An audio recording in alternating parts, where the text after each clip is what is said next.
العلم نور، العلم نور، العلم نور.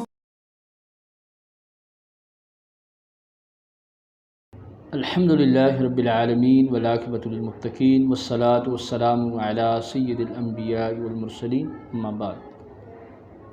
دعا ہے کہ رب تبارک و تعالی ہمیں ہر پل ہر دم کریم آقا علیہ الصلوۃ والسلام کی بارگاہ مقدسہ مطہرہ پر زیادہ سے زیادہ درود و سلام پڑھنے کی توفیق عطا فرمائے، اور دعا ہے کہ رب تبارک و تعالی نماز پنجگانہ باجماعت ادا کرنے کی توفیق عطا فرمائے.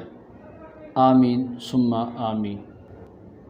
محترم سامعین ناظرین، بہت سارے دوست احباب جب صبح 8 بجے کا ٹائم ہوتا ہے، ان کو کام کے لیے آفس کے لیے جگایا جاتا ہے تو وہ جاگتے نہیں ہیں. تو ایک ہمارے دوست نے کمنٹس کر کے پوچھا کہ ہمیں بہت ہی زیادہ صبح کے ٹائم پہ سستی ہو جاتی ہے، کاہلی ہو جاتی ہے، کوئی ایسا وظیفہ بتائیں یا کوئی ایسی دعا بتائیں جس کو کر لینے سے ہماری سستی اور کاہلی ہم سے دور ہو جائے. تو گرامی قدر حضرات، بہت ہی سمپل اور آسان سا طریقہ ہے کہ رات کو نماز عشاء پڑھنے کے بعد آپ فوری طور پر حدیث پر عمل کرتے ہوئے سو جائیں، اور نماز فجر ادا کرنے کے بعد آپ تلاوت قرآن مجید فرقان حمید کریں، تسبیحات پڑھیں، اور ساتھ ساتھ رب تبارک و تعالیٰ کی حمد و ثنا بیان کریں، کریم آقا علیہ الصلوۃ والسلام کی ذات گرامی پر درود و سلام کا نذرانہ پیش کریں، اور پھر بالکل فریش ہو کر ناشتہ کریں اور اپنے آفس چلے جائیں. یہ وہ طریقہ ہے جو شریعت میں احادیث مبارکہ کے اندر ہمیں ملتا ہے.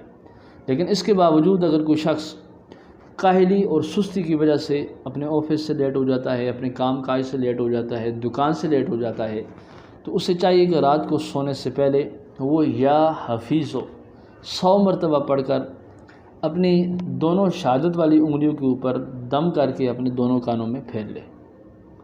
تو انشاءاللہ تعالی بزرگان دین کے اس بہترین عمل کی برکت سے اس کی کاہلی اور سستی بالکل دور ہو جائے گی. جیسی گھر والے اس شخص کو اٹھائیں گے وہ فوری طور پر اٹھ کر بیٹھ جائے گا.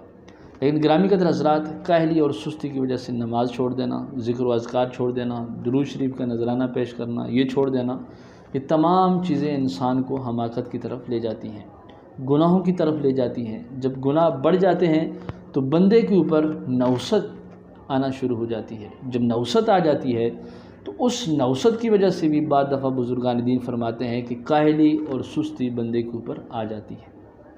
تو بہرحال نوست کی وجہ سے کاہلی اور سستی ہو یا ویسی آپ کی تھکاوٹ کی وجہ سے کاہلی اور سستی ہو، اگر آپ سوتے وقت یا حفیظ ہو یا حفیظ ہو یا حفیظ ہو 100 مرتبہ پڑھ کر شہادت والی دونوں انگلیوں کے اوپر دم کرنے کے بعد اپنے دونوں کانوں میں پھیر لیں گے تو انشاءاللہ تعالی شیطان کی طرف سے جو بھی سستی ہوگی وہ بالکل سستی آپ سے دور ہو جائے گی، وہ کاہلی بالکل دور ہو جائے گی، اور آپ انشاءاللہ تعالی صبح نماز فجر کے لیے بھی اٹھ جائیں گے.